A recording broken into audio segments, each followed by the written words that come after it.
નમસ્કાર, આપ જોઈ રહ્યા છો સંદેશ ન્યૂઝ અને આપની સાથે હું છું લખમા। બુલેટિનની શરૂઆત કરીએ। હલકી કક્ષાની કામગીરીને લઈ અને સાંસદ અકળાયા છે। સાંસદ મનસુખ વસાવાએ કોન્ટ્રાક્ટરને ખખડાવી નાખ્યા છે। નેત્રંગમાં પેવર બ્લોકની કામગીરી થઈ રહી હતી અને તે કામગીરીને અટકાવી દેવામાં આવી છે। સાંસદ મનસુખ વસાવાની ગુણવત્તા જાળવવા માટે આદેશ કરવામાં આવ્યા છે। પેવર બ્લોક તાત્કાલિક ઉઠાવી લેવાની ફરજ પડી છે।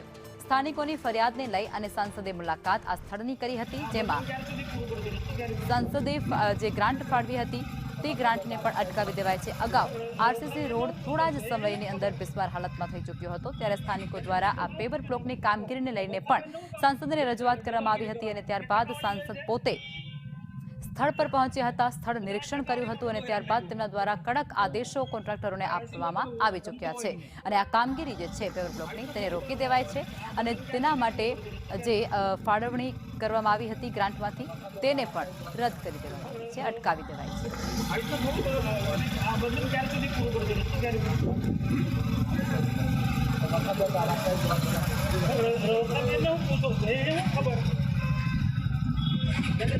તમે નોટિસ આપો, વર્ષાબેન નું કામ દખલગીરી કરવાની અને ટકાવારી જોઈએ છે, બધા ટકાવારીમાં બધું હેરાન થાય લોકો। ભાઈ રાયસિંહભાઈ, તમે ધમકાવો એમને, બીને ધમકાવવાનો। તમે જો તમારે આ તો નોટિસ કરાવીને જતા રહો, તમારા તો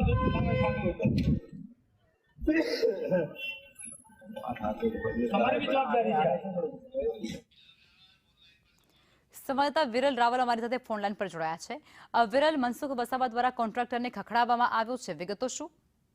જી ચોક્કસથી ભરૂચ જિલ્લાના નેત્રંગ તાલુકામાં જે નેત્રંગ નગર છે ત્યાં મુખ્ય રસ્તા ઉપર પેવર બ્લોક નાખવાની કામગીરી હાથ ધરાઈ હતી। 5 લાખના ખર્ચે નેત્રંગમાં જે પેવર બ્લોક નાખવાની કામગીરી જે એજન્સીને આપવામાં આવી હતી, એજન્સી દ્વારા ત્યાં પેવર બ્લોકનો જથ્થો ઉતારવામાં આવ્યો હતો, પરંતુ સ્થાનિકોની જે ચતુરાઈ કહેવાય કાં તો જેમની જે સતર્કતા કહેવાય તેઓ દ્વારા આ બ્લોકનું નિરીક્ષણ કરવામાં આવ્યું છે। આ બ્લોક જે હતા તે હલકી કક્ષાનું હોવાનું સામે આવતા તેઓ તાત્કાલિક સાંસદ મનસુખ વસાવાને ફરિયાદ કરી હતી। આ ફરિયાદના આધારે જે સાંસદ મનસુખ વસાવા છે તેઓ ઘટના સ્થળે નિરીક્ષણ માટે પહોંચ્યા હતા અને નિરીક્ષણ દરમિયાન તેઓને લાગ્યું હતું કે આ જે બ્લોક છે તે હલકી કક્ષાના છે અને આ જે માર્ગ છે ત્યાંથી ભારે વાહનોની અવરજવર રહેતી હોય છે, જેને કારણે આ ટકાઉ નહીં હોય અને લાંબો સમય ના ચાલે, એના માટે આ જે બ્લોક છે તે બ્લોકને હટાવવાની કામગીરી કરવામાં આવી હતી।